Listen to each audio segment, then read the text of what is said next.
धाकड़ खबर, बेखौफजुमा बेबाक अंदाज। धाकड़ खबर के न्यूज़ से मैं आपके साथ हूं अकरम रईस खान। एक तरफ तो भोंपू मीडिया और उसके दलाल चाटुकार दंगाई, बल्कि अब तो ईमानदार होने के साथ साथ संस्कारी बन चुके पत्रकार गला फाड़ फाड़ कर चिल्ला चिल्लाकर ये बताने की कोशिश कर रहे हैं कि अतीक अहमद, अशरफ अहमद हत्याकांड के बाद आज पहली बार सार्वजनिक मंच से बोलते हुए उत्तर प्रदेश के मुख्यमंत्री ने कहा है कि अब कोई माफिया, जी हां, अब कोई माफिया उत्तर प्रदेश में किसी व्यापारी को, किसी कारोबारी को फोन करने की हिम्मत नहीं जुटा पाता है, यानी उसकी अब इतनी औकात नहीं रह गई है। वहीं दूसरी ओर भोंपू मीडिया वाले खबर चला रहे हैं कि साबरमती जेल में बैठकर कैसे अतीक अहमद ने उगाही का पूरा एक नेटवर्क चला रखा था उत्तर प्रदेश के अंदर, और उसके लिए कुछ व्हाट्सएप चैट दिखा रहे हैं और उसके लिए कुछ गुलाबी और सफेद रंग की पर्चियों का भी जिक्र कर रहे हैं। जिसके बाद सबसे बड़ा सवाल भोंपू मीडिया के दलाल चाटुकार दंगाई पत्रकारों पर खड़ा हो रहा है कि क्या वो कंफ्यूज हैं या उन पर वो कहावत अब चरितार्थ हो रही है कि नकटे की, जी हां, नकटा जिसके पहले से नाक नहीं होती है, नकटे की नाक कटी चार बिलान और बढ़ी, और जिसकी उतर गिलोई उसका अब क्या करेगा कोई। यानी कि मीडिया अपनी बेशर्मी पर तुला हुआ है, उसे शर्म ही नहीं आ रही है कि वो क्या बोल रहा है, क्या नहीं बोल रहा है। इस खबर से वैसे अहम सवाल जो खड़ा हो रहा है वो उत्तर प्रदेश के मुख्यमंत्री आदित्यनाथ योगी के बोल बचनों पर भी हो रहा है। तो हमने दो हिस्सों में पूरी रिपोर्ट तैयार की है, इधर उधर की बातों को छोड़ देते हैं, खबर के पहले हिस्से की तरफ आपको लेके चलते हैं।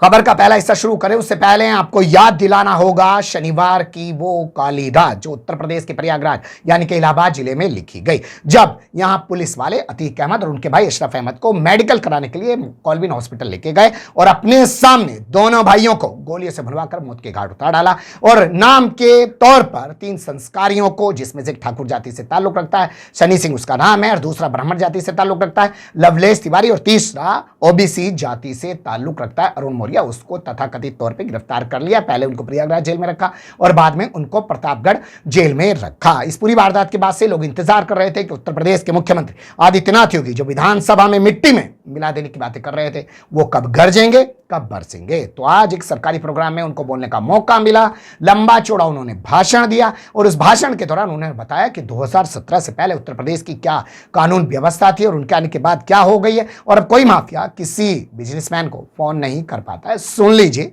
आदित्यनाथ योगी के आशीर्वचन। उत्तर प्रदेश 2017 के पहले दो बातों के लिए, यानी उत्तर प्रदेश की कानून व्यवस्था तो बदतर थी ही, उत्तर प्रदेश दंगों के रूप में कुख्यात था। बहुत सारे जनपद तो ऐसे थे जहां के नाम से लोग डरते थे। आज मित्रों, उत्तर प्रदेश में किसी जनपद के नाम से डरने की आवश्यकता नहीं। अब कोई पेशेवर अपराधी और माफिया किसी उद्यमी को फोन से डरा धमका नहीं सकता है, कोई नहीं डरा धमक सकता है। उत्तर प्रदेश आज बेहतरीन कानून व्यवस्था की गारंटी आपको देता ही है। सुन लिया आपने, आदित्यनाथ योगी इतना बड़ा दावा कर रहे हैं, अब उनके इस दावे पर उनका ही भोंपू मीडिया सवाल खड़े कर रहा है। कैसे कर रहा है देख लीजिए आज तक की इस रिपोर्ट में। और इस बीच बड़ी खबर आपको बता दें, सूत्रों के हवाले से एक खबर है, योगी आदित्यनाथ की सुरक्षा यूपी और यूपी के बाहर और ज्यादा बढ़ाई जाएगी। योगी आदित्यनाथ बीजेपी के स्टार प्रचारक है। कर्नाटक चुनाव में प्रचार के दौरान सुरक्षा में इजाफा किया जाएगा, क्लोज प्रोटेक्शन सुरक्षा का दायरा बढ़ाया जाएगा और फिलहाल सीएम योगी को Z+ सुरक्षा हासिल है। सुना आपने, आज तक वाले बता रहे हैं कि आदित्यनाथ योगी की सिक्योरिटी बढ़ा दी गई है। आदित्यनाथ योगी पहले से Z+ सिक्योरिटी में चलते हैं। तो यहां सवाल यह पैदा होता है कि आदित्यनाथ योगी ने पिछले 6 साल के दौरान जब सारे माफियाओं को मार दिया है, खत्म कर दिया है, तो आदित्यनाथ योगी को किस बात का डर है? उनकी सिक्योरिटी क्यों बढ़ाई जा रही है? उनकी सिक्योरिटी तो कम की जानी चाहिए।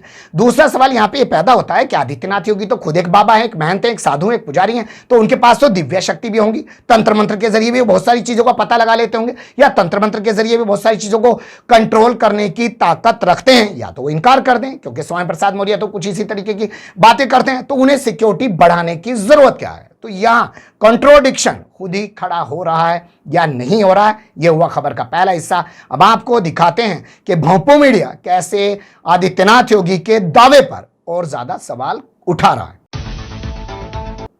सवाल उठा नहीं रहा है, है, लेकिन मैंने बोला है कि सवाल उठा रहा है। वो इसलिए क्योंकि पता ही नहीं है क्या बोलना है, अपनी खबर बोलनी है। आदित्यनाथ योगी का भाषण है तो उसे दिखा दिया, कुछ हो रहा है तो उसे दिखा दिया। ये वो लोग हैं जो तेलंगाना को तेल लगाना बोल सकते हैं। ये वही लोग हैं जिनके बारे में आमिर खान ने बहुत बढ़िया मजाक 3 इडियट फिल्म में उठाया है, जिसमें चमत्कार को बलात्कार बोल सकते हैं। इतनी ही इनकी औकात होती है, अपने तौर पर ये कुछ भी नहीं जानते हैं। मैं आपके सामने सबसे पहले बयान रखने जा रहा हूं एबीपी न्यूज का। एबीपी न्यूज की पत्रकार बता रही है कि साबरमती जेल में बैठकर कैसे उगाही का पूरा गोरख धंधा जो है अतीक अहमद ने चला रखा था। गुलाबी पर्ची जिसके पास जाती थी उससे 3 लाख रुपए लेता था, जिसके पास सफेद पर्ची जाती थी उससे 5 लाख से ज्यादा लेता था। सुन लीजिए संस्कारी पत्रकार को।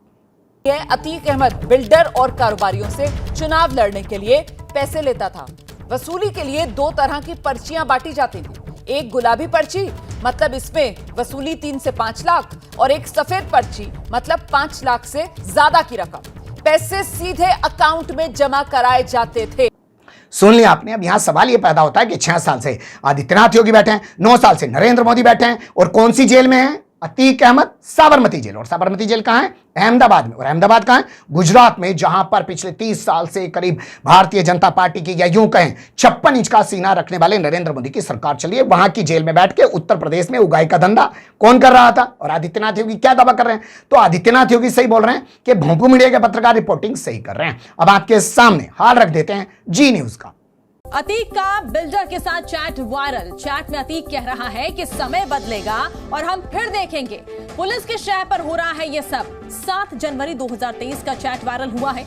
अतीक बिल्डर से पैसे वापस देने को कह रहा है और इसके लिए धमकी भरे लफ्जों का इस्तेमाल किया है। तो ये चैट जो है ये अब वायरल हो गया है। हालांकि जी न्यूज इसकी पुष्टि नहीं करता, लेकिन 7 जनवरी 2023 का ये जो चैट है ये सामने आया। सुन लिया आपने। जी न्यूज की एंकर बता रही है कि 7 जनवरी 2023 कब की बात बता रही है? 7 जनवरी 2023, यानी कि आदित्यनाथ योगी को सत्ता में बैठे हुए 6 बरस पूरे हो चुके हैं और नरेंद्र मोदी को सत्ता पर काबिज हुए 9 साल पूरे हो चुके हैं। तब की ये चैट्स का वो दावा कर रही है और बार बार चिक चिक के बता रही है कि 7 जनवरी 2023 की, यानी कि इसी साल की चैट्स हैं, यानी कि अतीक अहमद के मरने से पहले की चैट्स हैं। यानी आप कह सकते हैं कि उमेश पाल हत्याकांड से पहले की चैट्स हैं, यानी कि सब कुछ अतीक अहमद का, अगर इनकी जबानी बात करें तो ठीक ठाक चल रहा था। तो भैया कहां माफिया को फोन नहीं कर पा रहे थे? माफिया से तो खुल्लम खुल्ला उगाही कर रहे थे। अब सबसे तेज न्यूज चैनल की बात कर रहे थे, यानी कि आज तक की।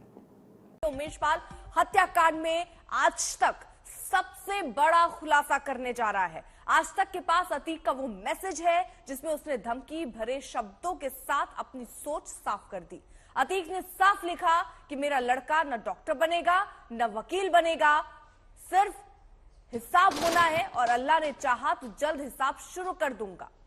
अतीक जेल से फोन के जरिए अपना सिंडिकेट चला रहा था और एक बिल्डर मोहम्मद मुस्लिम को उसने ये धमकी दी थी। बिल्डर मुस्लिम से अतीक ने 5 करोड़ मांगे। सुन लिया आज तक की तो 2 एंकर बता रही है। पहले कोई कुछ बताती है, दूसरी एक के बाद एक कुछ बताती है और कह रही है हमारे पास चैट्स आ गए हैं और उन चैट से पता चल रहा है कि लखनऊ के बिल्डर से वो पैसे मांग रहा था। अब यहाँ बाकी चीजें हम आप पे छोड़ देते हैं क्योंकि हमारा काम है तमाम चीजों को समेट के आपके सामने रखने का। बाकी आप लोग खुद समझदार हैं, आप खुद समझ रहे होंगे कि आदित्यनाथ योगी सही बोल रहे हैं। फिर उन्होंने सिक्योरिटी क्यों बढ़वा ली अपनी, या भोंपू मीडिया क्यों बता रहा है कि उनकी सिक्योरिटी बढ़ा दी गई है। और दूसरे, अगर वाकई में उत्तर प्रदेश के अंदर कोई माफिया अब जो है फोन करके किसी से कुछ नहीं मांग सकता है तो ये सब चल क्या रहा था। अब यहां एक चीज और सोचिएगा कि क्या ये सब चीजें जो हैं अतीक अहमद के मरने के बाद ज्यादा प्लांट नहीं की जा रही है? पहले से ही चैट्स क्यों सामने नहीं आए? पहले से ही पर्चियां क्यों सामने नहीं आई? पहले से आदित्यनाथ योगी ने दावा क्यों नहीं किया कि भैया फोन करके अब किसी से कोई माफिया कुछ नहीं कह सकता है उत्तर प्रदेश में?